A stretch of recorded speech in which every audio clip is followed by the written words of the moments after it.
Welcome to the Indigenous Intelligence Podcast. I'm your host, Nii Okyne. Today, I have a guest that I've been really looking forward to having on the show. His name is Lehlonhonolo Makara. Um, I refer to him as Lee, but his proper name is Lehlonhonolo. And he's going to obviously be discussing some Indigenous intelligence with us today. So, without much ado about nothing, Lee, welcome. Welcome to Indigenous Intelligence. Thank you Grand very much. Rising to you. Grand Rising, my brother. Thank you very much for having me on the show. I'm really honored and privileged to be amongst you. Thank you. You're very welcome. You're very welcome. The feeling is mutual. The feeling is mutual. I put a few questions together for us to kind of go through. And then hopefully the audience will get an idea of exactly who you are and I guess how they can reach you and some of these things that we discussed. But I was hoping you could share a bit about your background. Um, Maybe let's just start there. How does your background connect to indigenous practices or indigenous African traditions? How did you get on this path? Give me like tell me a little bit of a story about your background on how it connects to tradition and indigenous practices. Okay, it all goes down to my name. My name is actually Lehlonhonolo. I'm born of the Mofokeng clan, and my great grandfather is Makara. So that's where I get the name Makara. So um, I am from the Basotho nation in South Africa. Born and bred in Johannesburg, but my forefathers they stem from Lesotho. So I'm basically um, a descendant of the Basotho people. So as the Basotho people, we have our cultural norms and customs, and that is what basically led me into um, how can I say, going into the path of the forefathers, being a Joburger, like a person who is born in an urban area. We are living in, how can I say, this dual reality where you have an urban life and then you have a village life. So my path was mostly interested when I was visiting the village, when I was going to Kwakwa and I would go to Lesotho, Chaba. That's where I would see our indigenous way of life. And that's what actually caught my attention. And I started diving into our indigenous knowledge systems. And I've been on that path since. It's so interesting because I obviously join your lives, and I've listened to you speak, and a lot of times I've just been like, wow, who is this guy? When I first heard you speak, I'm like, wow, who's this guy? The guy, he's so clear in how he communicates, and you just totally understand the tradition. Every time I listen to you on the live, I come away thinking to myself, look, you have to work harder, you have to do the work. So it's inspiring. Um, are there any specific cultural traditions, indigenous traditions that have influenced your life up to this point? That's a deep question, brother. I mean, as the Basotho people, when we grow, we go through rites of passage. So as a young man, when my dad was taking me through all this rites of passage, like when you're born, there is a certain ritual that gets done. When you get of age, there's a certain ritual that gets done. Um, I would I would always ask of the significance, and he would relate a story of, okay, why do we do this as the Basotho people? Why do we accept a child in our ancestral kraal? Why do we have to do a ceremony when you get to a certain age now to say you are no longer a teenager? You are welcomed into manhood when you're a man, and when you are a girl, you are welcomed into womanhood, things like that.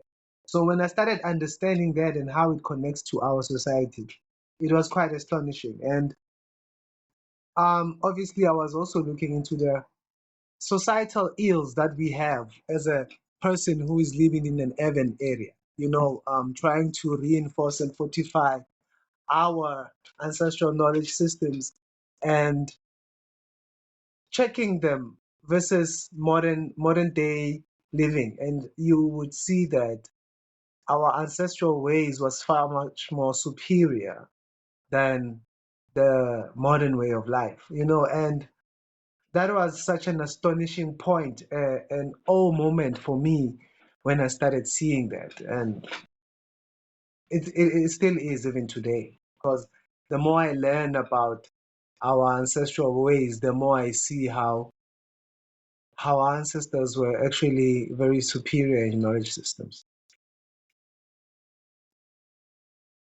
That's really interesting. That's really interesting. Are you able to share a bit about the ritual that you went through? I mean, you can share what you'd like to share, but are you able to tell us a little bit about your ritual into manhood? A lot of different African tribes have African clans, sorry, have Yeah. these rites of passage. Are you happy to kind of share at what age did you have this done?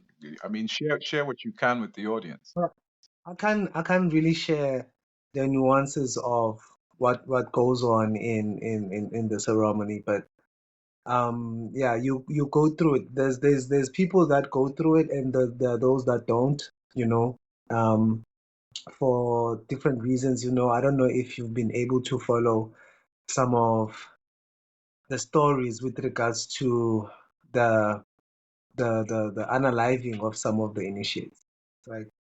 So it's a very touchy subject right now. But I can actually share knowledge systems. For instance, how our people used to actually clean water using sand and what you call limestone and charcoal and things like that, which is one of the systems that I saw when I was in the village.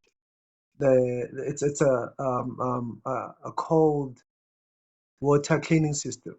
You don't need to use heat, So I was quite astonished at some things like that, and the type of material used for architecture. Very astonishing how our people are actually able to use the material around them to build. They don't have to use specialized material, like you would need when you are building a skyscraper. Like when I went to the village and I saw our people use cow dung and stone and mud bricks to build houses that last for a very long time, and others using like hard rock, like dolomite, to create an even rigid structure. It is quite astonishing. Yeah, so that's the type of knowledge systems that I'm talking about. Okay, okay. So if you're, can you share a little bit about this water cleansing thing? Because I'm just trying to think. I made some notes as you're talking, and you reference some rocks and some charcoal. Is this like a water purification thing, a filtration thing? Can you tell me a little bit more about the process, whatever you can share? Yes, so it's a water purification system, like when you got muddy waters in your banks and you need to use the water for home use, right? Because we're living in village systems, we don't have pumps and filters and things like that. Like I said, our people would use the material around them to actually do whatever that they need. To purify water, you would need some sand, some charcoal, it can be coal, some limestone, different types. And you basically need a container. It can be a plastic container, it can be a vessel that can hold the water, and just allow the water to go through those stones in phases. So you would probably start with your sand water and then go through that, go make it go through your charcoal water, lime water, and then it'll come out clear. But it varies, depends on how how you set it up, But at the end of the day, you're gonna get clear water. And then if you You further know, want to purify it, um, because you know that your how can I say, your bacterial count is dependent on how clean your streams are, right? So if the streams are not clean, the water becomes contaminated. So in other streams, the water are very clean and you can drink the water. But others, you might need to boil the water just for a couple of minutes to kill off, the pathogens in the water. And then it's good for you to use without no chemicals, of course. that's really interesting. It's funny as you spoke, it made me start thinking of Ghana, and I guess I wanted to ask you. So in Ghana today, a lot of the river and the water bodies have been polluted because of gold mining. Mm, Okay, so a lot of local mining companies, a lot of foreign companies have come. This it's especially on the small scale where a lot of the river bodies are becoming contaminated. Is there any such thing going on in in where you're from in the South Africa region where you have an issue with the quality of water in terms of some of these ancient river and sources that have essentially sustained our ancestors? Do you guys have problems with the quality of river and water sources in South Africa? in some areas, ne, there might be such things, but it's not prevalent everywhere because in SA you have like municipal water purification system. Like every municipality has got a water purification system. Every town has a water purification system. So the waters are fairly clean and drinkable, but there are some areas the water is not so great to drink, but you can use it for home use, like cleaning and things like that. Um, there's been a few cases reported, but in SA they're very strict with regards to environmental management legislation. If they find organizations polluting the environment, they actually charge them. So we don't really have a lot of that, but I don't want to say that our rivers are 100% clean. No, there are some that are slightly polluted. You know, sometimes it's got nothing to do with an organization. Sometimes it's just people being negligent and unhygienic. Throwing litter in the river banks and things like that. But yeah, we do have processes where we clean our streams and things like that. But water in general, flowing to municipalities, townships, suburbs, urban areas, there's always a water purification system nearby. Okay, that's interesting. That's interesting. The You also spoke a little bit about the architecture in the way you build in Basotho, and you talked about cow dung, you talked about stones. Um, Tell me a little bit. Let me see if I can ask maybe a two-pronged question there. So Mm. I guess tell me a little bit about that, and then maybe explain to me why there may be some value in building like that today. I mean, as you and I know, Uh, everything that our ancestors did were actually deliberate, and all the things that we did were eco-friendly. So if you can give me a bit more information about the architecture and the way you build in the Basotho region, maybe it'll educate the audience. So I guess explain it a little bit and then tie it to how it may still be relevant today in informing how we build. Maybe that's a sustainable way that the world needs to look at. okay. That's such a deep question because it requires a lot of understanding on different types of sciences, if I can put it like that. Firstly, we have to understand the biochemistry of the cow. How does the cow digest the grass? You know what I mean? Because we use the cow dung to actually create the mud that is used to cover the house. So, that dung has got biochemical properties. That dung is good for sustaining you as a person, and it also has some, how can I say, thermodynamic properties. Um, the house itself becomes very cool in summer and very warm in winter, and that is because of the cow dung. From a human perspective, um, we as human beings, our skin is very absorbent. So this cow dung, as I said, it's got certain biochemical properties. There's certain chemicals that when they are absorbed by our skin, they are good for us. You know, so it's kind of like you are absorbing the chemicals from the grass without you having to ingest them. That's also one of them, and other stuff like, yeah, like you would also use the cow dung to bathe yourself with when we are doing certain cleansing ceremonies. Um, so when we're going directly now into architecture, because that was just the component of the cow dung, which is one of the elements that is used to actually build the structure. The main component being the cow dung, you would be able to shape the house because it is very resilient to um, you can mold it, if I can put it like that. You can mold it, it can take any shape.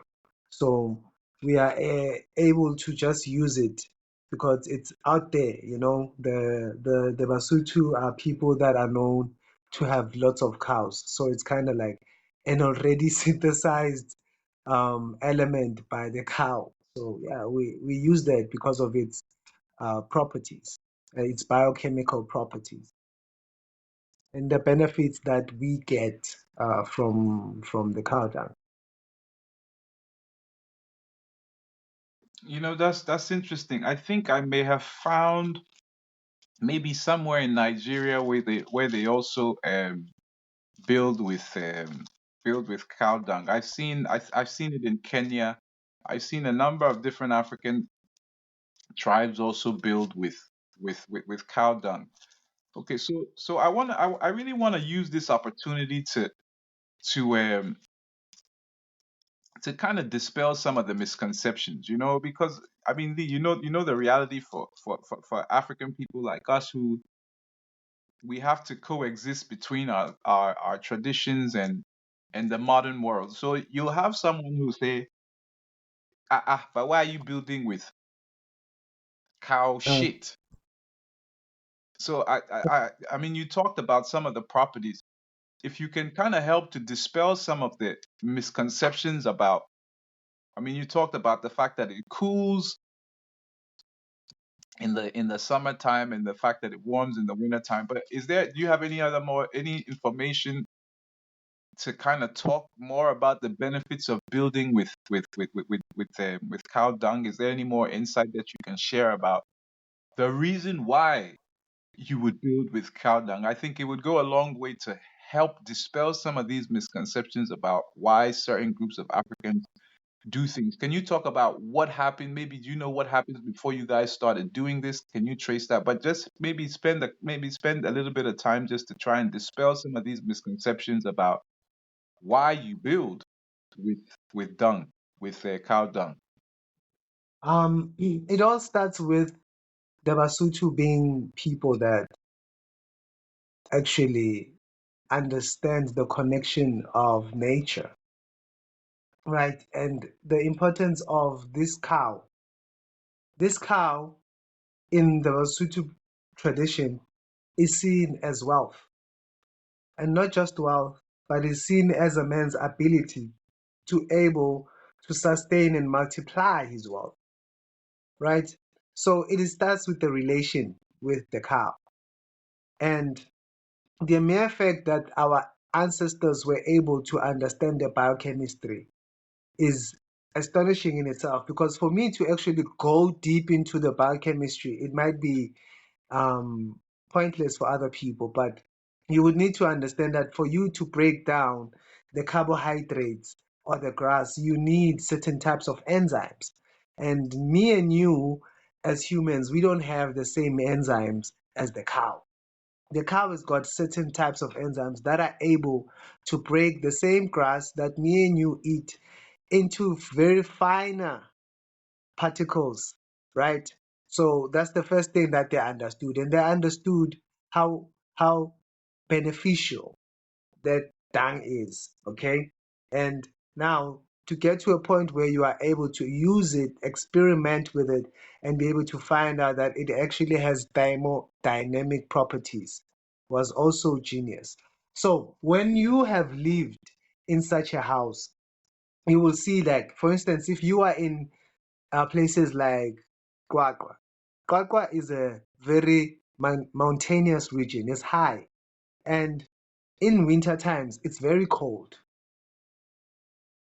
That's why I was talking about the thermodynamic properties of cow dung. That when you are able to build with it, the houses are able to maintain heat and release heat. It depends on the season you are in. So our ancestors used it to be able to sustain themselves from a environmental perspective, because that place that I'm talking about is very harsh in winter. It gets cold. A fun fact is that in Lesotho, there's also a skiing festival that happens in winter. People didn't know that it actually snows in South Africa in winter time. So it get that region where the Basotho state gets very, very, very cold in winter times. So our people were able to build structures that were able to sustain them even in very cold conditions. So cow dung is one of the elements, one of the main elements that is used because of its thermodynamic properties. And the other properties I said is the chemical properties. There is certain chemicals that are released and are absorbed by your feet. As now in the modern world, they always talk about earthing, earthing, earthing. We naturally earth. We always on our feet. So the cow dung, when we are inside the house, there's certain chemicals that are absorbed by your feet from the cow dung that are good for you, right? And if we are taking it out of the architectural space and we are going from a ceremony perspective, depending on now the clan that you come from, the cow dung can be used for different things. At home, we also use it when we are going to our ancestral shrines. We also burn it at our ancestral shrine. We also use it for cleansing ceremonies when you are going to cleanse there at the river and you are doing your cleansing ceremony. It's also one of the elements that is used when you're doing your cleansing ceremony. So there's numerous uses of this cow dung. It doesn't only work on architecture, only work for cleansing. No, there's also fertilization properties. When we want to fertilize the soil, we sometimes use cow dung mixed with other organic particles, and we can create manure, or what you call a fertilizer. So there's numerous properties for the use of cow dung. That is why our people used to revere and respect the cow so much. That's really interesting.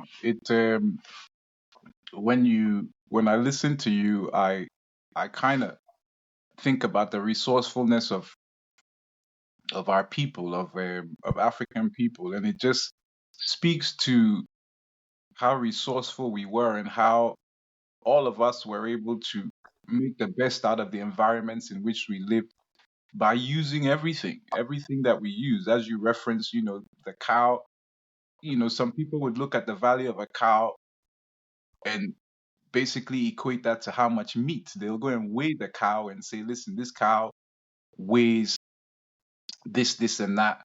And most Mm, people will be intrigued by the weight of the cow. But for an African, what you're saying, you talked about the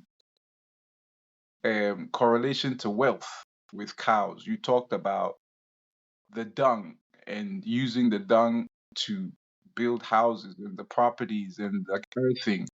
You talked about using it for manure. So to even think that, we had the insight enough to not even waste what today people would call waste, excrement, probably informed how we live today where manure, people when people think about dung, they think about manure. But this to me traces back to obviously our early origins in Africa and how some of these insights or these methods were created. But I want to circle back. So I want to give you an opportunity to talk to me about the Basutus. Okay, we speak a lot, and a lot of times we speak about the cosmology. I don't know. We've probably had this conversation, but in my clan, we have a cosmology where the supreme being is Atan Anyum, or it's an androgynous supreme being, and that androgynous supreme being creates the spirits, which are all the elements, the earth, the human beings, whatever, and then it comes down to a healer. But I'd like for you to talk to me about the Basutus. I'm keen to hear about your cosmology, eschatology, and then tell me a little bit about the Basutus, just so I can be informed about what makes you guys so similar to other African clans and what makes you guys different, because we all know that we're also diverse. We all do things in a different way, but essentially they're very similar. So if you can talk to me about the Basutus, their cosmology, and whatever insights about the the clan you'd like to share, I'd be keen to hear about that. mhm. The Basotho story goes a long way. The Basotho cosmology traces its origin back to what you call the star Sirius system, right? Uh, we call the we call the star Sirius system Dosamasiu, which is where we cosmologically traveled and we came here. And when it comes to now, speaking of the primordial forces, because we don't have a perception of a one monolith God. You know what I mean? We've got primordial systems, or should I say principles, and they are in seven. There's seven of them, and Mudimu is one of them, which is one of those that you will mostly hear about when you go and you talk to a Musuthu person, mostly because of colonization, etc. And I think maybe that would be a subject for another day because it is something that I'm still highly researching, but I've found basically seven primordial spirits or forces amongst the Bantu people of the South that are similar, and amongst the Bazulu or the Zulu people, you will have the one-legged one who's called, what do they call him? Mlenze Munye. The Xhosa would call him Tito, and the Tsongas would call him a different name. But the principles are basically the same. And the Basotho people, they follow almost the same cosmology as the Zulus, the Tswanas, and everyone, and mostly everyone who's in the South. Now, when we're talking about the Basotho origin, the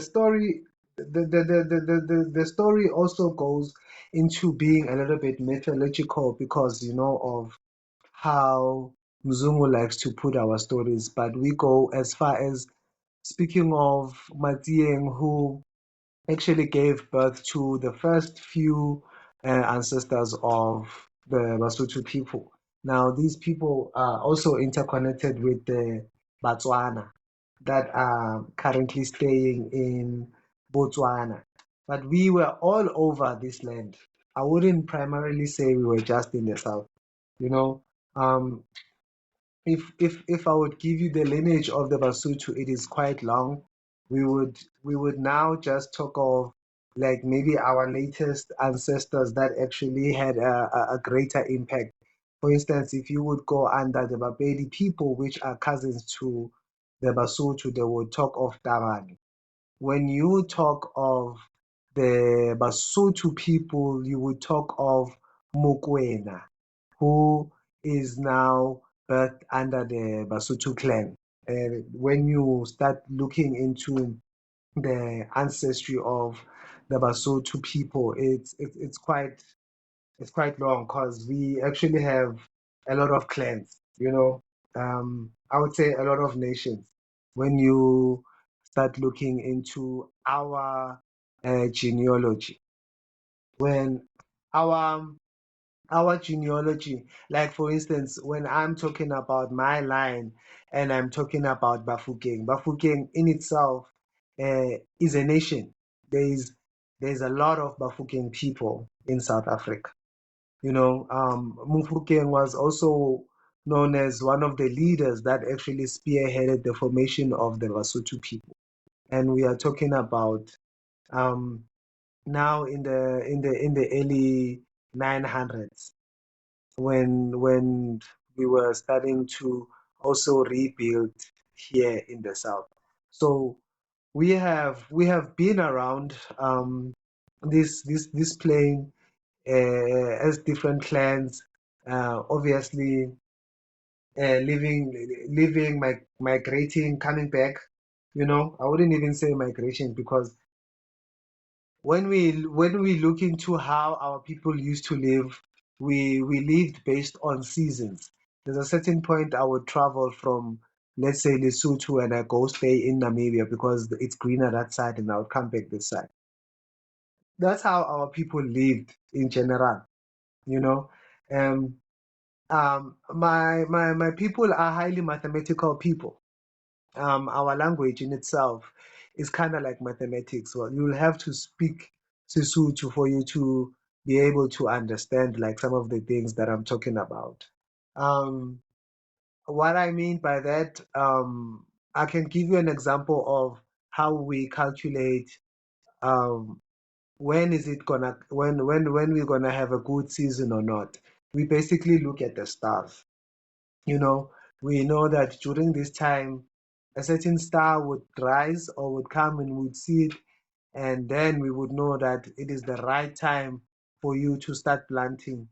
And then when it's a certain season, a certain star would rise or would be shown, and then we would know it's the right time for you to start sowing.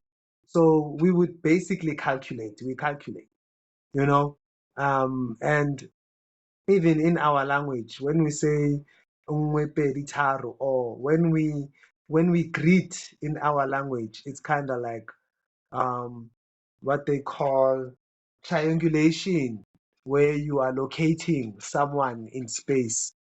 Uh, you would you would again have to speak the language for you to actually understand that. But only a few of those who know, but yeah, the language is highly mathematical. If you know a professor called Professor Zulu Bataba Zulu, he was a Sutu mathematician who worked in computer systems. So he would actually showcase how the Basotho people actually are very highly mathematical. It's I want to pick that apart because this says to me that the Basutus are practitioners of the stellar cycle. We talk about, ancient Africa, Egypt, Kemet. We can get caught in the semantics, but we have something similar. Our we track through the moon. We track through the moon in my clan. Mm, It's interesting that you mm, guys track through the stars, but when you track into ancient Kemetan knowledge, you find that the world and our ancestors went eventually in the beginning started following the stars, which is the stellar mythos, and then some people moved to the moon, which is the lunar mythos, and some people moved to the solar. But it's interesting to me about the stellar. So my question to you is this. So for example, because the clan that I belong to practice or align with the moon, which is the lunar cycle, we have a 13-month calendar based on the 28-day cycle of the moon. And if my Mm, understanding is correct, the stellar, which is the stars, that's a totally different cycle. I think that's maybe 30 or 31 days. So can you tell me a little bit? I yeah. mean, that's what I'm happy for you to share, but I'm trying to find out some of the differences between the stellar mythos which you practice amongst the Basutus and then the lunar mythos which we practice amongst the Gans. Yeah. So the Basotho, they follow the stellar cycle, they follow the sun cycle. And our our summer is in September. So we have our new year around September, like the 24th, or should I say the 23rd of September becomes the break season, where now you are starting to see the greening of the land. That's where we start. That's our start. It's not, we don't follow the Gregorian calendar. But of course, because we are living in modern times, you will follow. But the ancients and those that do agriculture who follow the lunar, the stellar calendar, they follow that calendar. They know that around September, that is when we start doing our things. So that's that. The Basotho, they follow that type of system where we we we have our certain ceremonies around that time. That's when you're gonna start seeing weddings and all of that stuff. And then in the winter times, you have different types of ceremonies. That's when the boys, they go to the mountains and the girls go to their womanhood things, and we do our burial ceremonies, things like that. Our remembrance ceremonies around winter. So these seasons, there's different ceremonies that go with these seasons. We don't follow the Gregorian calendar of Easter and Christmas, and no. That is so interesting. We've talked about this. We talked about this at the beginning of the Gregorian New Year, where I think we kind of said, "Oh, we're not going to say Happy New Year to each other because we're not actually in the New Year. We're in the fifth month." So it is similar with us, the Gans, because the year also starts in September, Mm, and basically before that we we have the healer who tells us when to start the year. So it starts on different days, on different years based on the cycle of the moon, but it always starts in September. So it is that's a really interesting similarity. We have in our tribe the Ulumo, and the Ulumo is the one that would track the cycle of the moon. And similarly, you spoke about water, the positioning of the stars. This concept comes from, or this concept has been around even in the times of ancient Kemet, where our ancestors realized the correlation with when certain stars would rise and when there'd be a high tide or a low tide of the Nile. mm, So, this speaks to the fact that this is something that has existed amongst our people for hundreds of thousands of years where we've used these methods. We've essentially tracked these celestials to inform us of how to live. You referenced the Gregorian calendar, and it is very peculiar because I live here in the UK right now, and well, no matter where you live in the world, it actually doesn't correlate with the seasons because a new year should come with plentiful, it should come with food to sustain. But the Gregorian calendar has the new year in the time of hibernation, in the time of no vegetation.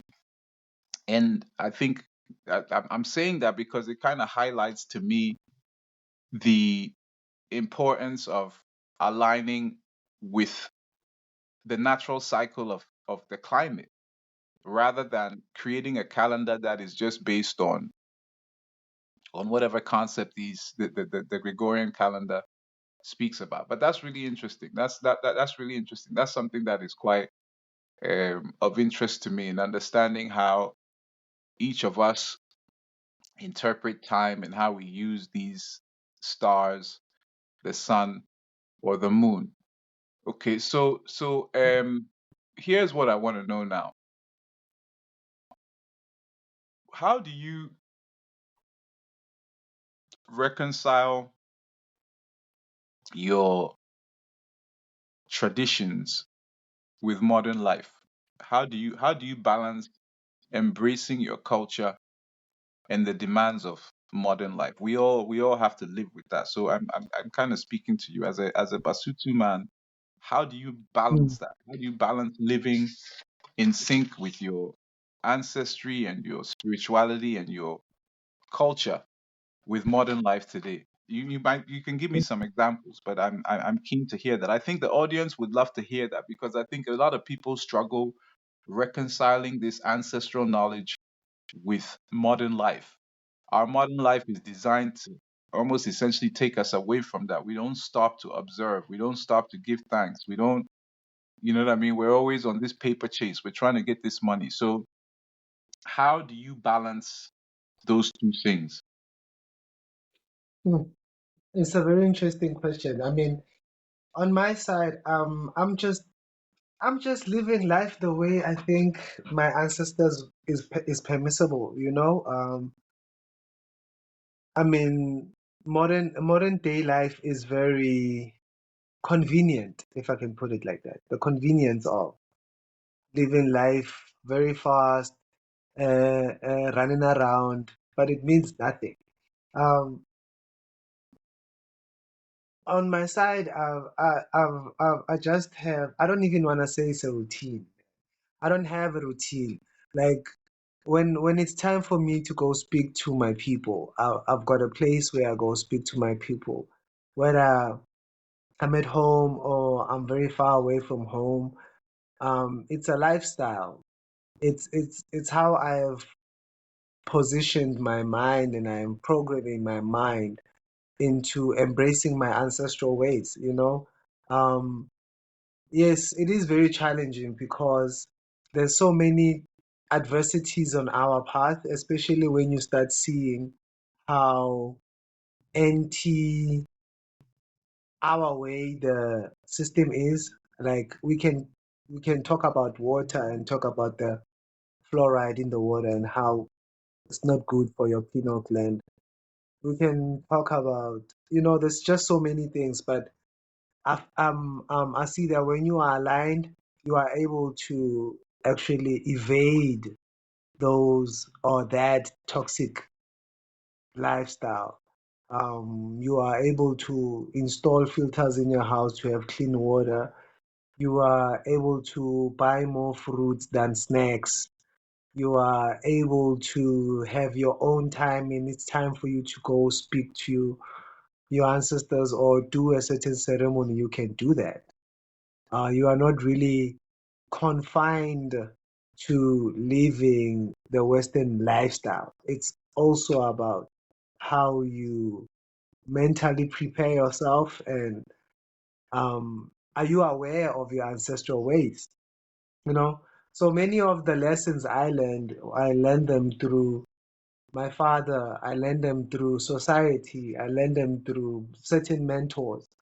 And obviously my own personality, being a person who is disciplined in certain things, you are able to achieve whatever spiritual goal you might be on. So yeah, the challenges are different when you are in urban areas, as much as there's also challenges when you are in the village. There's different types of challenges wherever you are.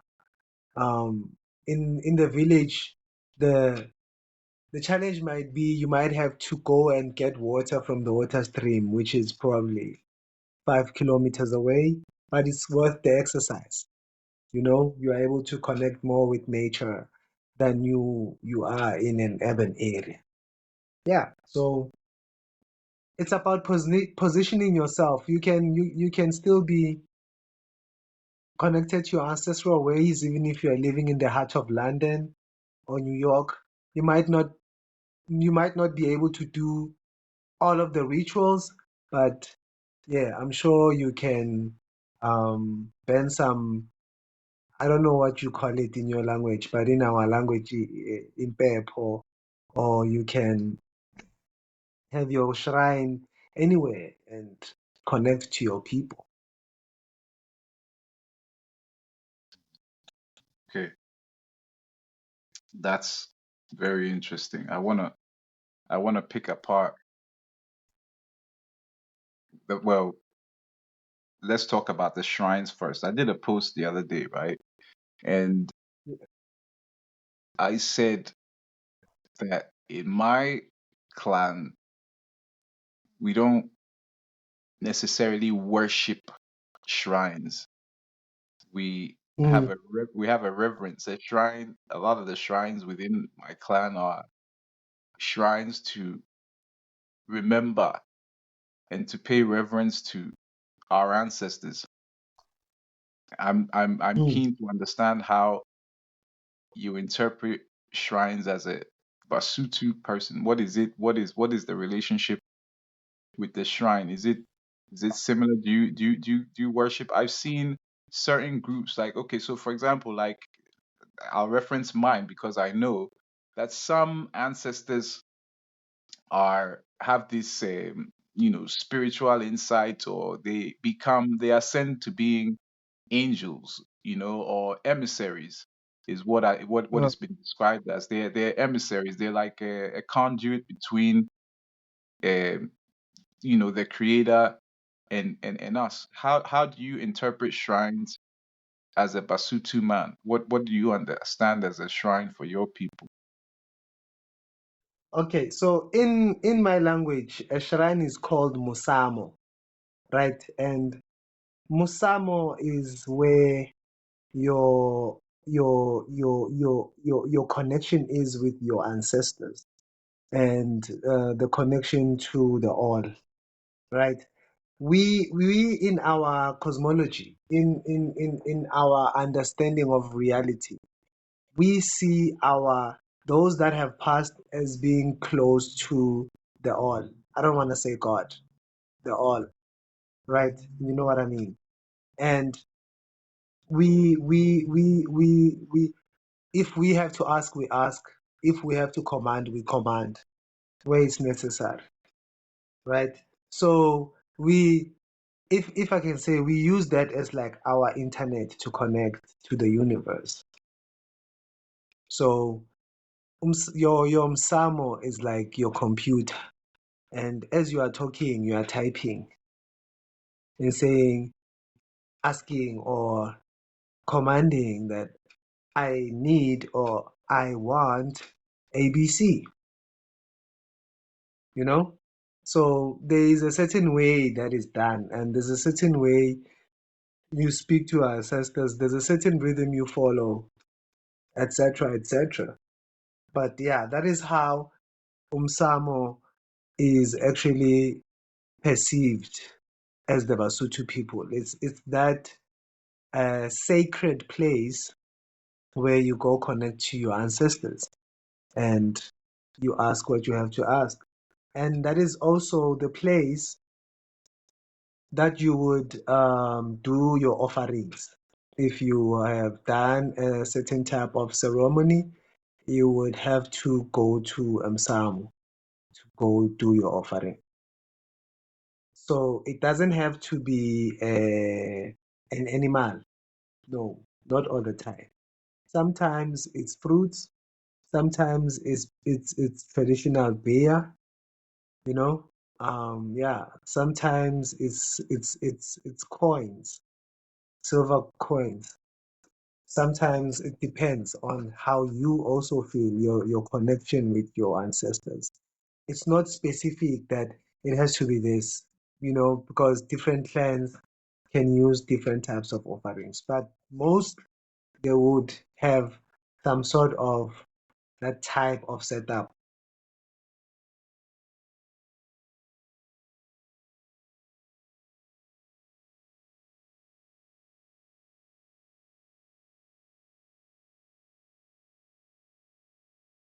Are you still there? I'm still here, but when you said oh, okay, I didn't know you had ended when you said a type of setup. Okay, so Yeah. that's interesting. That is almost identical. I mean, you guys call it msamo. Yes. Um, we call it wonji. Msamo, Uh-huh. msamo. We call it a wonji, and similarly, we when there's a ritual when a child is born or when there's a certain ritual when ritual happens, you have to give Mm. offerings to the shrine. So that I mean that's beautiful. I mean, when I listen to you, I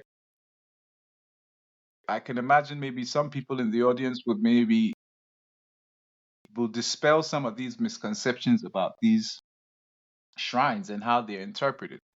Um, I went to I went to a nail salon with with my mother who came to visit in the UK a few months ago, and it happened to be like this South Asian ran manicure place. And I remember as soon as we walked in, there was a shrine. There was a shrine of Buddha there. Mm. Similarly, silver coins. They had some incense and a few other things, but it was in plain sight of everyone sitting in this hair salon, and there were a lot of people in there, a lot of women, different races, whatever. And when some people were leaving, they just kind of threw a silver coin, whatever. But I remember saying to my mother in my language that, "Mommy, look, you see this thing here?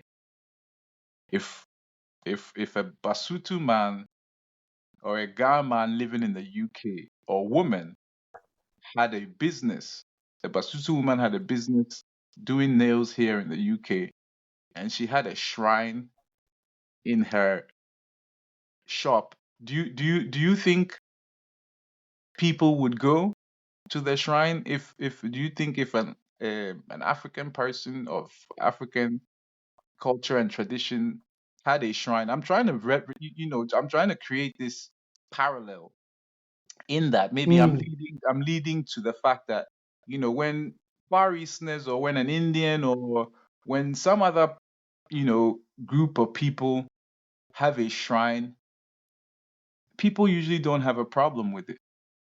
But when we have shrines, people have a problem. Do you get that as well? Of course. Oh, that is prevalent everywhere. Everywhere. I mean, those that live in urban areas like the suburbs, they have problems sometimes when they have to go through to do ceremonies. And I'm talking about in South Africa, right? Like a place like Sandton, you wouldn't be able to do your child's ceremony. You wouldn't be able to slaughter a cow there. In the township, yeah, I can do that. In the village, yes, I can do that. So obviously, Western media has actually vilified our traditions and our customs. Um, but Lee, have they however, here have in they have they really vilified it? Wow, I never heard anyone say. Oh, wow. Go ahead, Lee. Go ahead. yeah, like they do, like they would, like in SA, you would find a case where if you are living with a YT person, they might call the SA the what do they call it, the SPCA, which is like an agency for animals, and they might say you are practicing animal cruelty, and only to find out you are doing a ceremony and a certain animal has to be slaughtered. But yeah, in SA it differs because in like I said, in townships and in villages, you can find people openly practicing these traditions because most people there are conservative and it's part of their culture. Okay, so Lee, this might not be for the audience, but this might be for me, and this might be for other people who are trying to understand a little bit more about SA. You said two things. You Uh, said I can practice this in a township and I can practice this in a village. But then you referenced a city where you wouldn't be able to practice this. So I mean, would my interpretation be right? So okay, so maybe tell me what is the definition of a township? As in the way you describe oh, it, okay. it seems like a So township is okay, go ahead. so um so like Santin um is like a city. It's like a Lagos. It's where you find the big buildings, right? And then a township would be a place next to your Lagos where it's middle class. And then you would have the village, which is now where you go to the rural areas, right? But now the thing is, where I am from, like in South Africa, you find rural areas that look very posh, where you find double-story buildings in rural areas. So our rurals are not like other rurals, you know? I don't know how to explain this, but yeah, what I'm trying to say is there's certain areas that are very urban, that are very modern, where you would not be able to fully express your African traditional customs. But if you go 20 minutes or 30 minutes away, especially here in South Africa, like um, the next township to Sandton is Alexandra.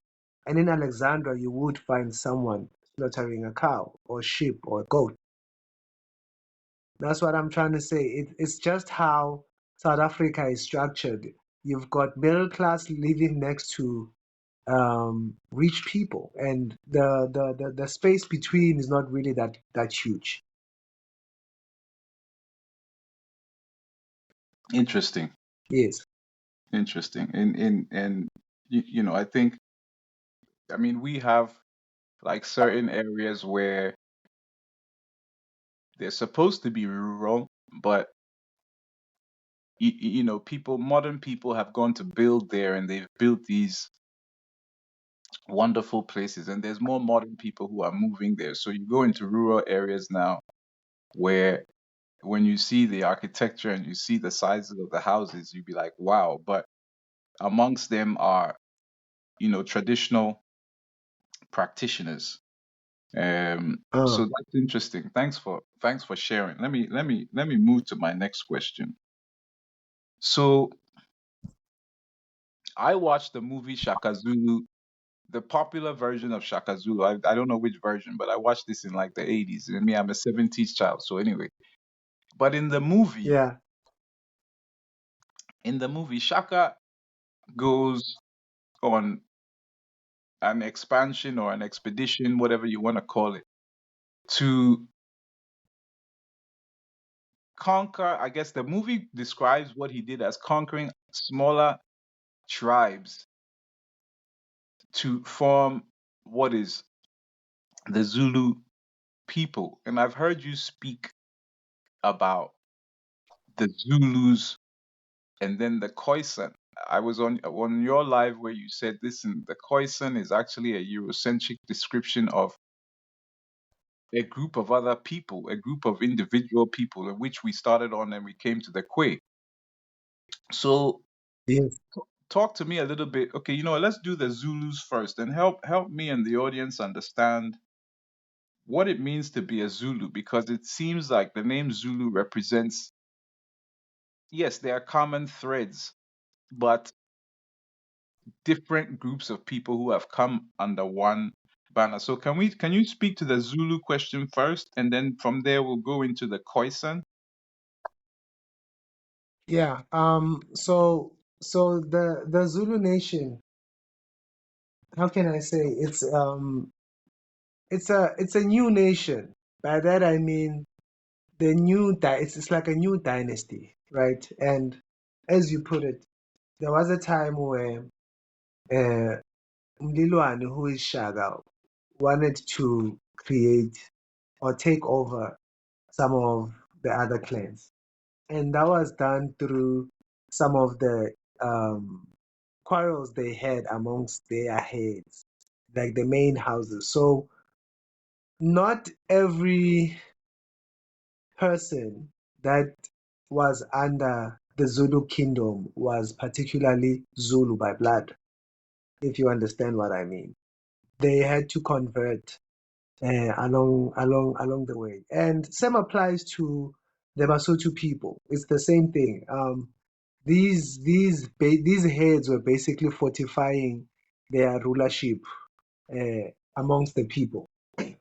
Now, so as Shaga's conquest went on, he created this reaction from these heads to now start fortifying their nations, and they also did the same, right?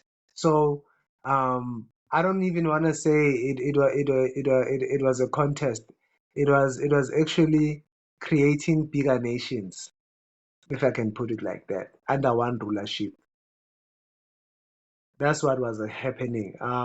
Even when you move amongst the closer people, you have the same thing. You have the Amabele and Amampandom, say Amakirikwa, still under the closer people. And when you know the bloodlines, you will know that some of them are not like closer, So it was happening under the new demographics change. They were change. The demographics were changing. People would affiliate with the leader they felt was ruling better, and yeah, you would call yourself Mosotho. You would call yourself Xhosa because even of the language that you speak, and the clan praises, etc. But yeah, that's what it is. So the Zulu people are also a conglomeration of clans. The Basotho people, conglomeration of clans. Xhosa people, conglomeration of clans. Tswana people, conglomeration of clans. But the bloodlines, they cross each other if you follow South African bloodlines. You know, as you're speaking, I'm actually online, and I'm like, I'm finally making these parallels. This is blowing my mind, because what you describe, this conglomeration, we have the same thing in Ghana. The Asante people in Ghana, the Asante name represents a group of many different clans or families. Ah, It became so the Asante people took over from a group of people who were called the Dinchiras. The Asantes trace from Kemet, they trace from Egypt. And they also have mm, an interesting migration story traveling through Mali. You know, we're trying to escape these invasions. But the Asante kingdom was essentially an amalgamation or a conglomeration of different groups. What the Asante did is basically what Saga did. He brought together a group. Well, I don't know if the word is brought together, but he essentially conquered or brought together a group of different people in that region that we call the Asante region. So the group of people, they are actually called the Akans. So the Akans, Ah, amongst the Akans, you have the Asantes, but it's a similar story because what happened, here's a backdrop. So generally in Ghana, we have on the coast, we have the Ga people, which are the group that I come from, and then we have the Fanti people, and I think in the west, I forget. I'll check so I can be accurate. But in a nutshell, basically, the southern clans did not want to get conquered by the Asantes because the Asantes always tried to get control of the coast. So they were one of the few groups that didn't get conquered under the Asante umbrella. But if you look at Ghana, the map of Ghana, essentially the whole middle belt is the Asante Empire. And when you look at the history of Ghana, Ghana used to be called the Gold Coast. But mm, when it was called the Gold Coast, it did not include the Asante Empire until the late 19th century. But the reason I share that is because of the similarity between the what Saga did, the Zulus did, and what I forget the name of the Ashanti king who also did something similar, where he went around and mobilized a group of people that became a conglomerate. So this is yeah, interesting, and that's why I was so keen to have this conversation because I'm like, what are some of the similarities and what are some of the differences? And now we've talked about it. I mean, primarily you talked about tracking the stellar mythos. We follow the lunar mythos. You talked about obviously now you're explaining about the Zulus. So thank you. That kind of helps me understand the Zulus in context because it's I understood it when you said it to me, but now that I can relate it to my own country and how the same thing took place, I'm going to go on it. I'm going to go and explore and find out if this is something that took place within our region in different areas around that time. There was one group, a group that wanted to dominate and bring everybody under one banner, and today we identify as this one banner. So now the meat on the bones, the Khoisan. I listened to you impassionately on a TikTok where you made me so interested because now I wanted to understand, listen, what groups of people make up this conglomeration of the Khoisan? Because if I remember correctly, you said, listen, even the name Khoisan doesn't truly represent. And then I was on your live where there was a video that you showed of a guy who went into a place in Namibia and he spoke to a woman from the Kwe tribe, the Kwe clan. So mm. speak about that. Tell me some of the misconceptions that everyone would have about the Khoisan and what Okay. that conglomeration actually is. First of all, I need people to understand that um, these new languages that we speak, Sotho, Sizulu, those are transitional languages. By transition, I mean there were our ancestors were primarily speaking a lot of these click languages, and the Kam people, the Tora people, the Kamana people, they still speak click languages even today. You know, so these transitional languages like Xhosa, Zulu, Sesotho, they still have clicks in them, which is a very important point.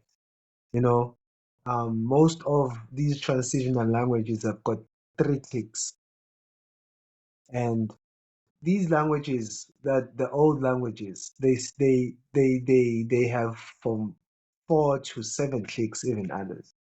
So it became interesting on my side when I started understanding how old the click languages are and where and who is still speaking this language, right?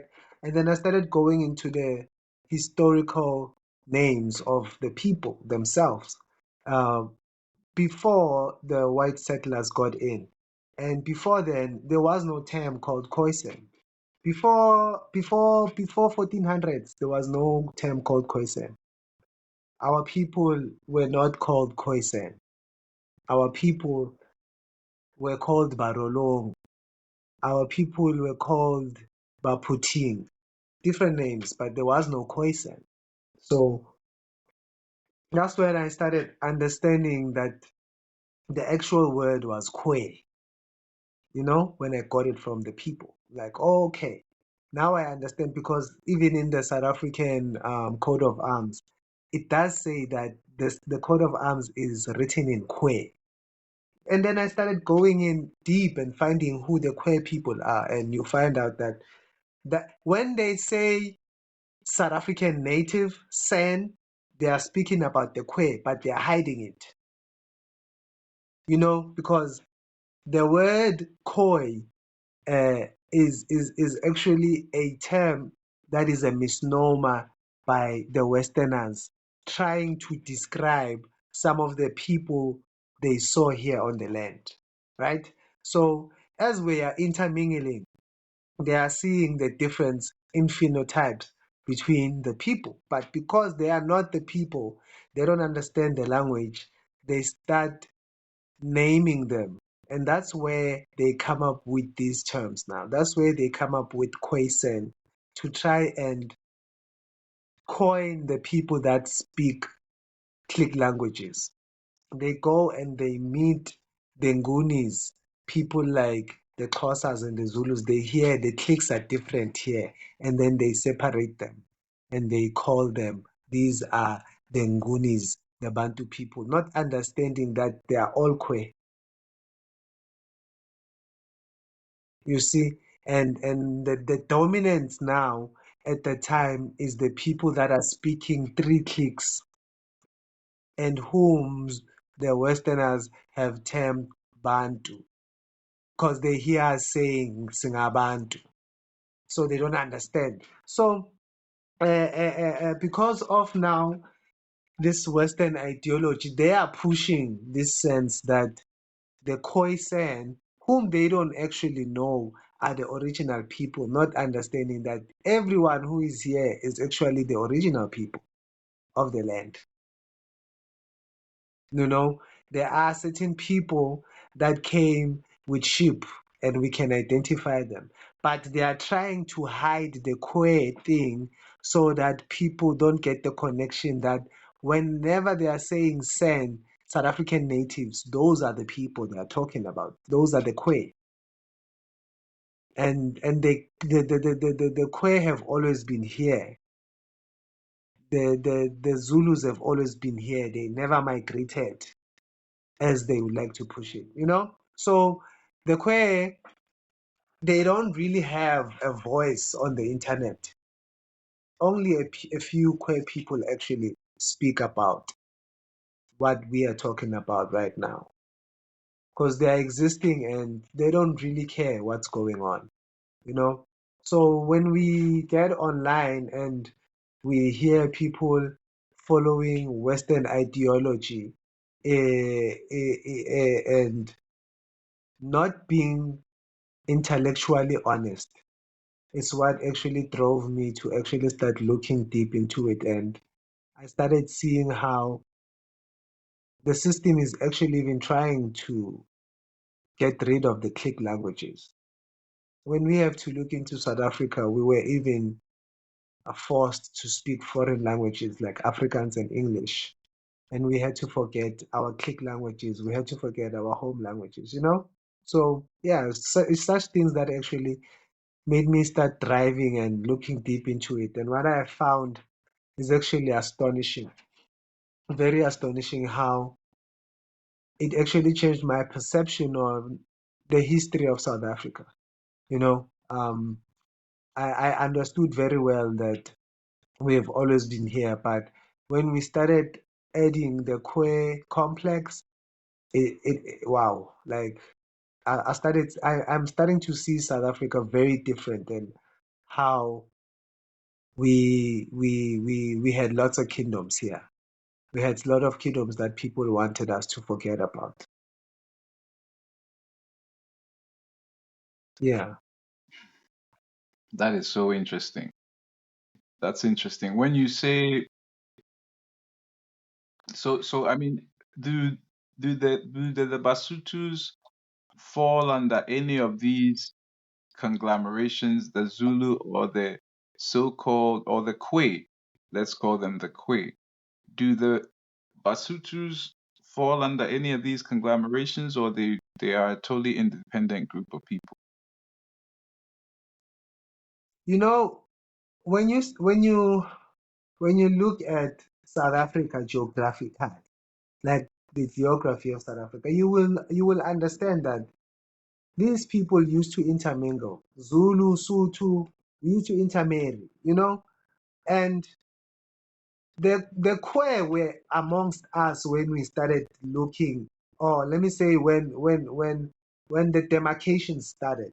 When the Mzungu was here and now he's the 1700s, 1800s, the Kwe are still here living amongst each other, living with everyone, intermingling. Because when we look at some of the people amongst the Basotho clan, they resemble a lot of Kwe features, even amongst the Zulu. You understand? Not to say all of them are gonna look like that, but I'm saying you would look at certain people and be like, "Hey, you look like Kwe." Even amongst the Basotho, you look like Kwe. So I would say because of intermarrying and intermingling, the Kwe people are dispersed everywhere amongst the clans in South Africa. And in countries like Namibia and Botswana, they are densely concentrated as much as you would say in South Africa. In South Africa, they are not densely populated, but in countries like Namibia, Botswana, yeah, you will find a lot of queer people there. In South Africa too, but you know what I mean? Because of geography and how some things happened in the past, certain people moved to certain regions. In the Kalahari, what you call the Kalahari, you find a lot of queer people there. And some are mislabeled Khoisan, San, Hottentot. All these funny names that if we had to go on the ground and say, okay, point out the Hottentot, and then we ask that person if they are Hottentot, they would give you a different answer, which shows the misunderstanding of the culture and the traditions of the people. We thanks for breaking that down. As you speak, I'm writing a lot of this stuff down, and I mean, sometimes when I write and I come back on, I'm trying to figure out what do I want to pick apart. But some observations, you talk about the click language, and I interpret that to be a progression of the development of language. It says to Yes, me that the clicking way of communicating, as far as my research can point out, is probably one of the earliest forms of communication we had till that refined and refined and eventually became a language. But that's profound to me because that in itself just talks about how old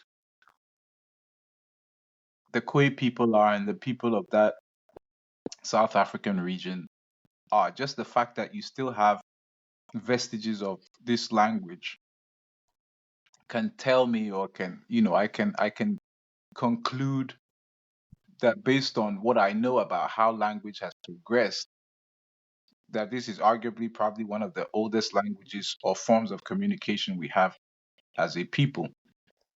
So that's really profound. That's really profound. Let me. So I told you this before. In Ghana, we have a name in my clan called Kwe. Okay.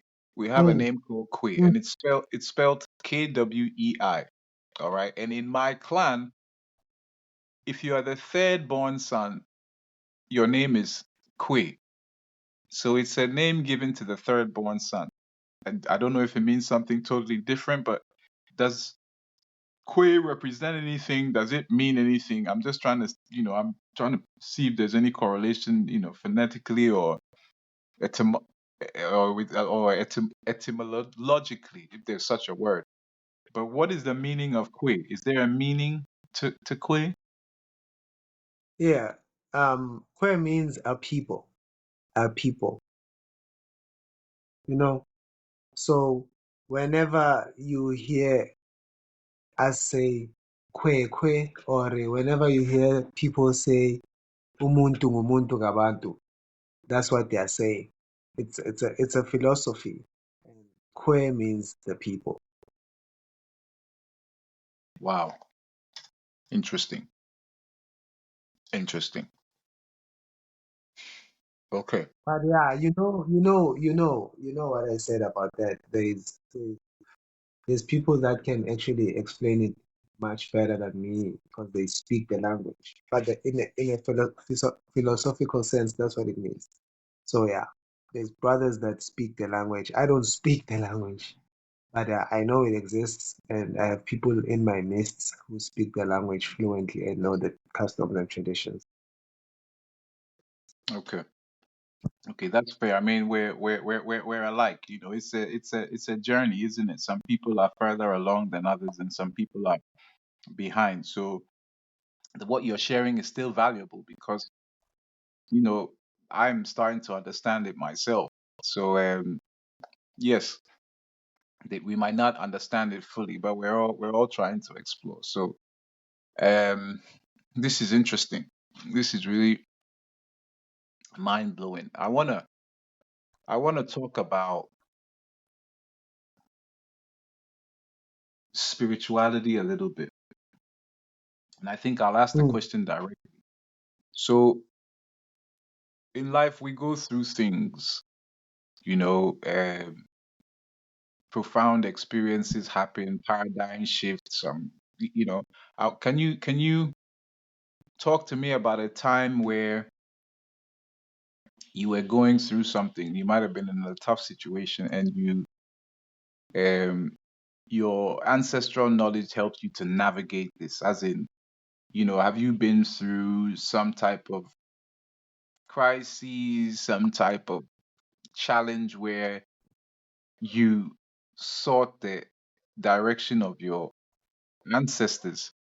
Can you talk about? I guess the question is, have you been able to tell me about a time where you've used your ancestral knowledge to navigate a tough situation? mm. um, hmm, I'm let me sure you have think. you have many, but you can share one. I mean, I know you've been on the journey, but I'm sure you have many. But share, when you've been going through a tough time and you've been like, you know what, this is where I need to seek my answers. It doesn't have to. I mean, it doesn't have to be an intimate story. Whatever you like to share, if there's something that you can. Okay, it's just gonna be a quick one. It's Okay. very personal. When I before I got into my abode right now, I don't know, I was squatting, so I was staying in someone else's house, right? And I spoke to my people. I'm like, so you gave me this task to have this family, so we can grow the legacy. So you need to show me that you are there. This is how I want my place to be, And I structured it. I don't know, some others will say law of attraction, wada wada wada. But yeah, I basically visualized what I wanted and I told them what I want. And it manifested.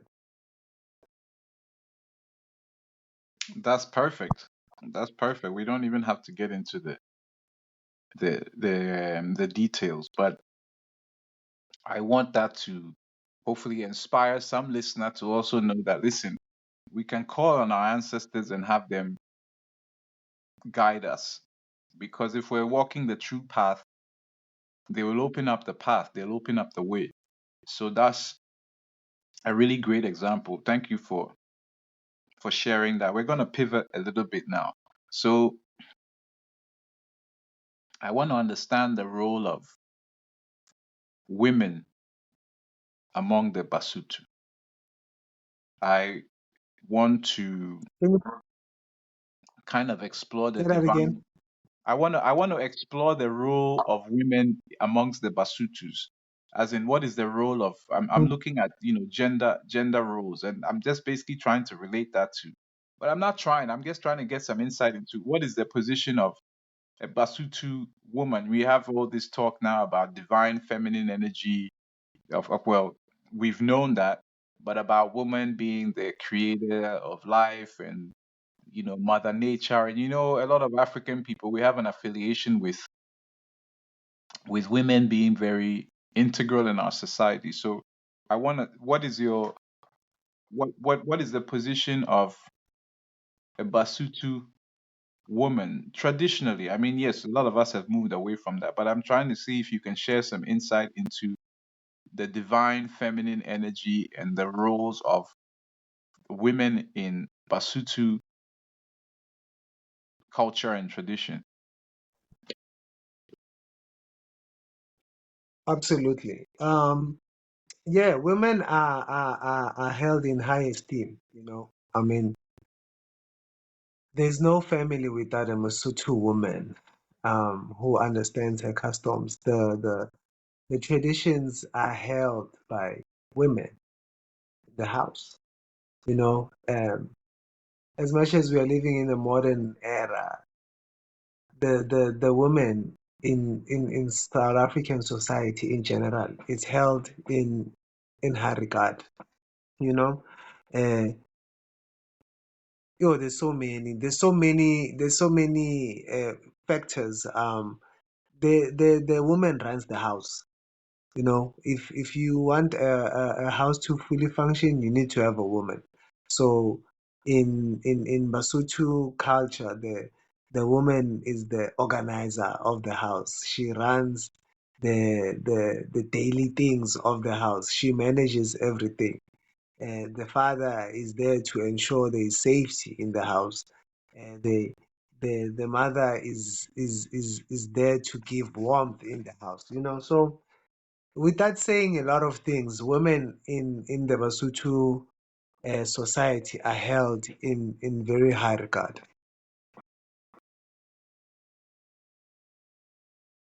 Okay. Okay, do you guys have like a patrilineal or a matrilineal hierarchy or inheritance? How do you guys operate? You guys are matrilineal people or you're patrilineal? Currently we have a patriarchal system.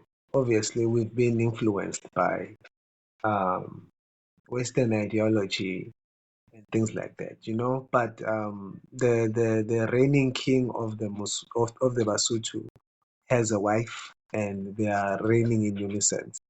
However, there are a Basotho branch of clans that are still practicing matriarchy. I don't know if you know of the Bapedi people. They have a reign Of queen, which people? Can you say their name again? Bapedi, Bapedi. Okay. Yeah, they have a reign queen called Mujaji. So yeah, so there are some clans that are still practicing matriarchal systems in South Africa. Okay, that's interesting. Mm. So Yeah, so you very interesting story. Go check it out. so this is the what Go the check. Bapedi people, and the reign queen is Mujag. Did you say her name was Mujag? Mujag. Mujaji. Muj- MOD. Yeah, Mujaji. Mujaji. Okay. Mujaji. Mudaji. Okay. Okay. So my next question was about earthing, but you've talked about that. Um So here's an interesting one. So what are your thoughts on the importance of eating plant-based diets or using traditional methods like eating with your hands?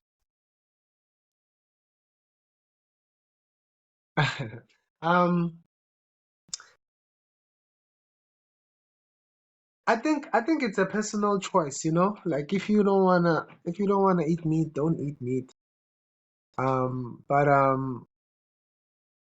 I would say having a balanced diet is what's required, you know.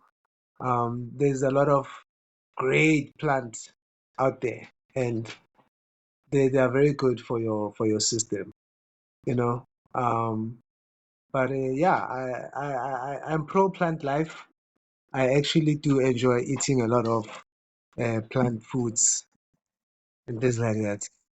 I just understand that sometimes some people in our traditions, you know, we are slaughtering that cow. We must eat that meat, and yeah, I'm all about balance. I wouldn't say eating meat is bad. Eating a lot of meat is bad, and sometimes the eating a lot of vegetables might, you know, lose a lot of weight, things like that. But yeah, you just need balance.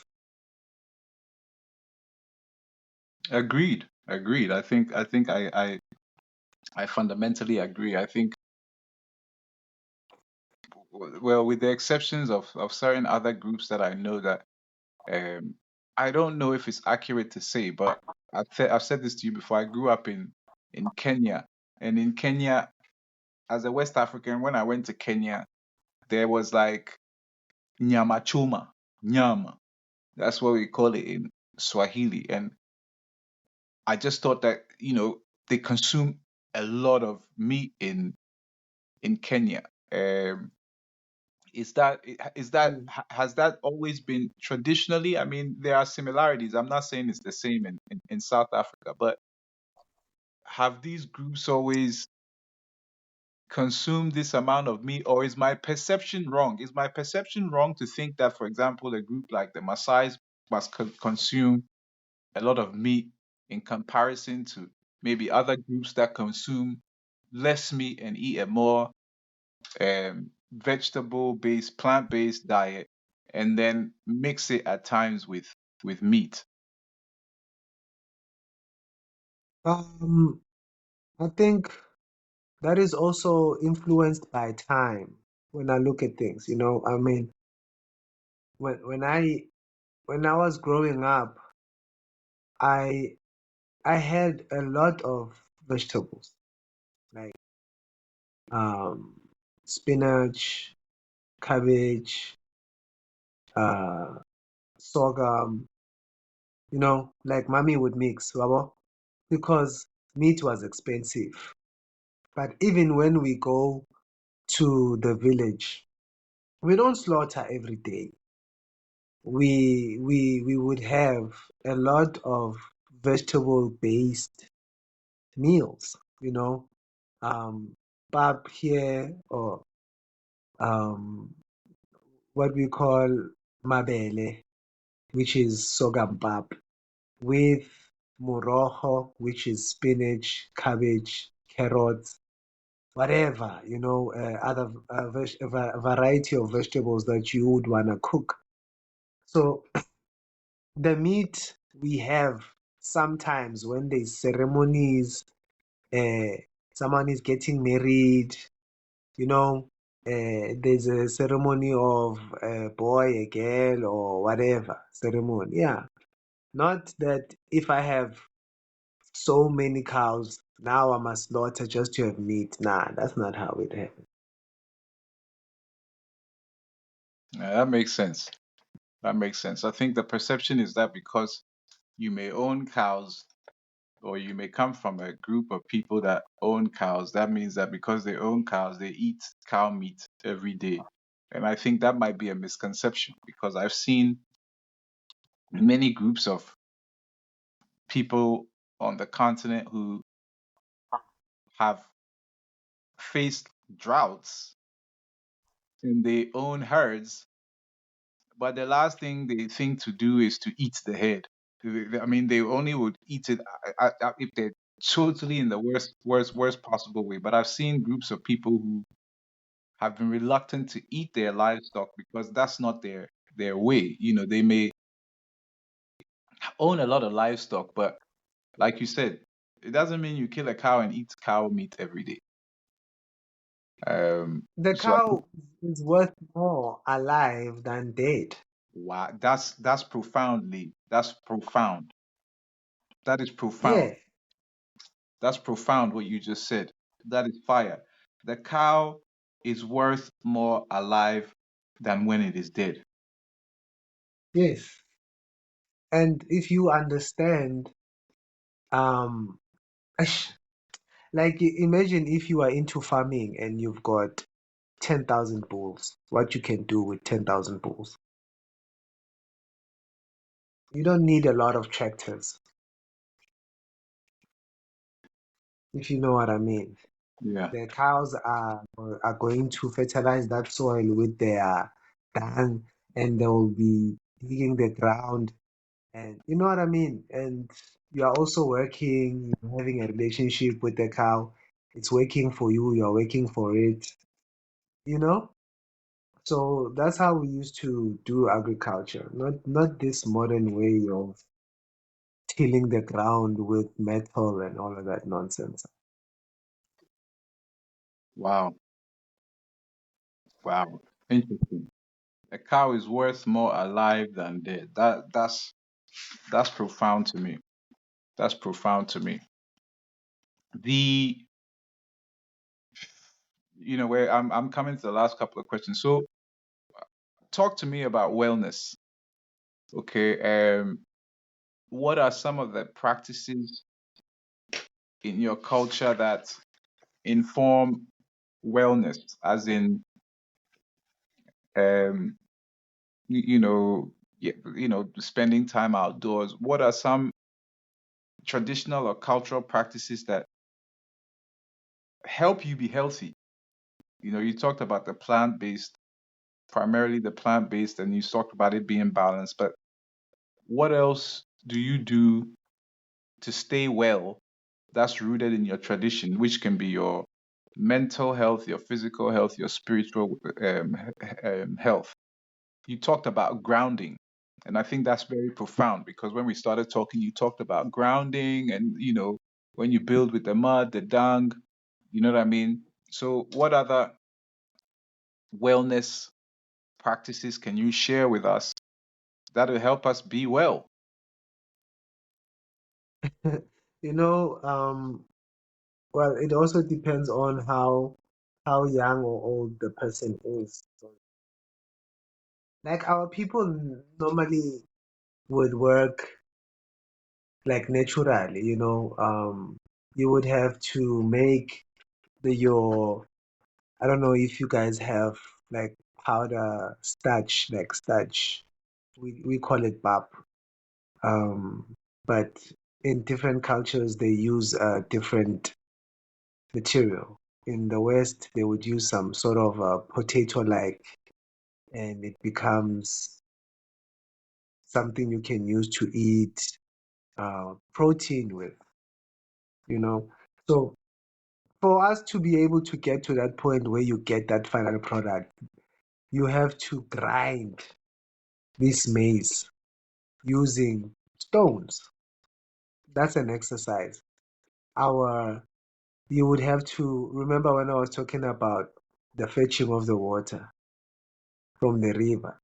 That's an exercise. The river is 5 kilometers away. Go and fetch the water. It's an exercise. You're not just staying at home. You understand? So there's always daily activities that people do. Whether it's preparing of the meals and the tilling of the ground, whatever. The walking of the goats and the sheep, because maybe when they have to go eat the grass, it's on the other side of the river, which is a substantial amount of time for you to walk to. So our way of life in itself, there was daily activity. So there was zero chance for you to become fat, you know? And that's how our people live.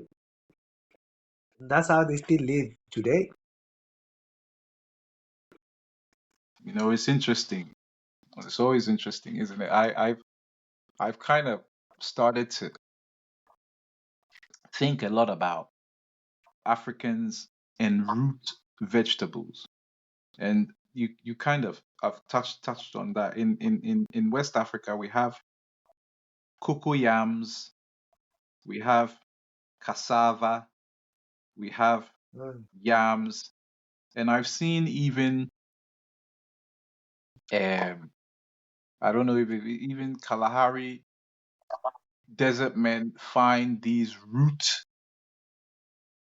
kind of, I don't know if it's a vegetable or a fruit that they dig into the earth and they find this root thing where they're able to squeeze and get water out of it. But you were talking about something that you have to mash with a stone. You talked about the exercise, but it's interesting. What kind of root vegetables do you have? Do you guys have cocoa yams and cassava and yams in South Africa? No, those we obviously export, but we've got different types of potatoes that we have, like different types of um pumpkins, different types of, what do you call peppers, whatever, nectarines, tomatoes, they all come in various forms, to beetroot, to your lettuce, whatever. We've got all of that.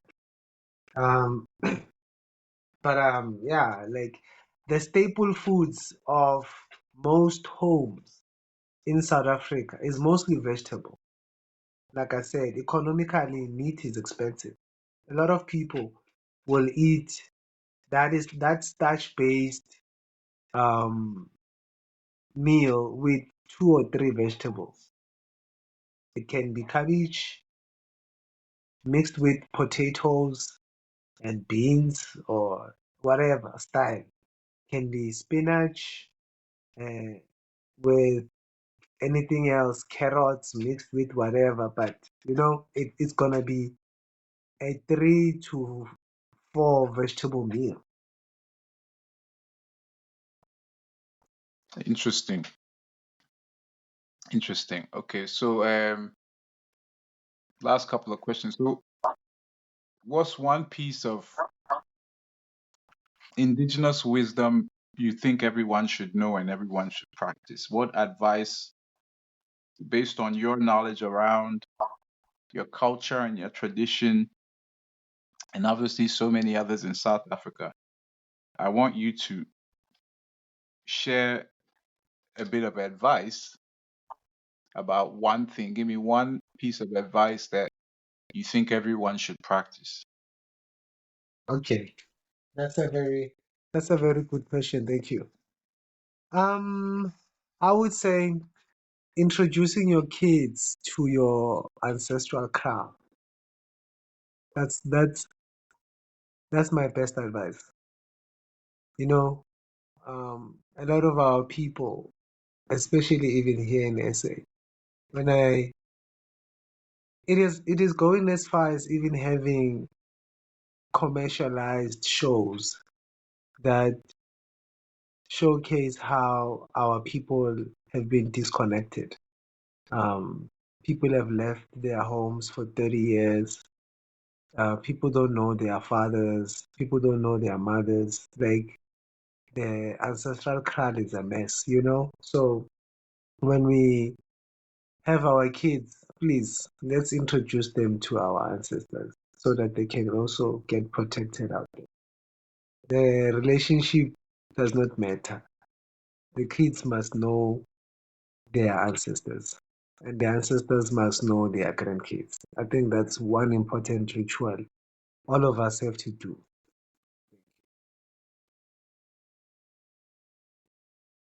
Okay.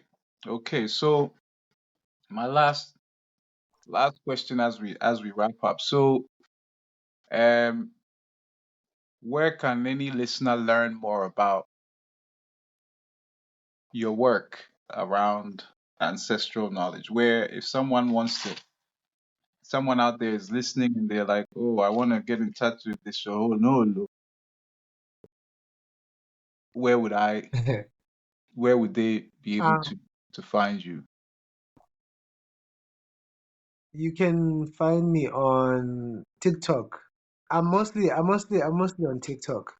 The other platforms I'm not really active. I don't use Facebook for ancestral work. I only use TikTok because it's very interactive. So you can find me on TikTok as Nii Makara. As Lee Makara on TikTok. So Lee is this TikTok handle, and then you want to look for Lee Makara, um, whose real name is Lehlonhonolo. So, listen, thank you for making the time to speak with me. I think it's been a really great conversation. I'm happy it's happened. I never had any concerns it was going to happen, and I also look forward to our conversation with the Quay a little bit more in depth. But your insight has been very valuable to me as as the host. I've learned a lot. We've had these discussions, but I think today you've been able to kind of provide a little bit more depth and context to help me kind of understand. I think your explanation about the Quays, the Zulus helped me to kind of better understand South Africa. You talked about the townships, the villages, and then you talked about I wrote it down somewhere, but I've made a lot of notes. But thank you so much for making time to speak with me, Lee. And hopefully I have you back on the show again. It's a pleasure, my brother. It's a pleasure. It's a pleasure. And thank you for hosting me. I really appreciate it. And I love the work that you do for allowing people like us who are really on this path of uncovering our ancestral knowledge and showcasing it to the world. Thank you for giving us the opportunity.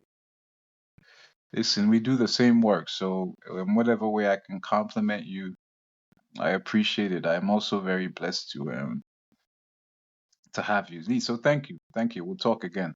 Talk again. All right. Thank you, brother. Peace.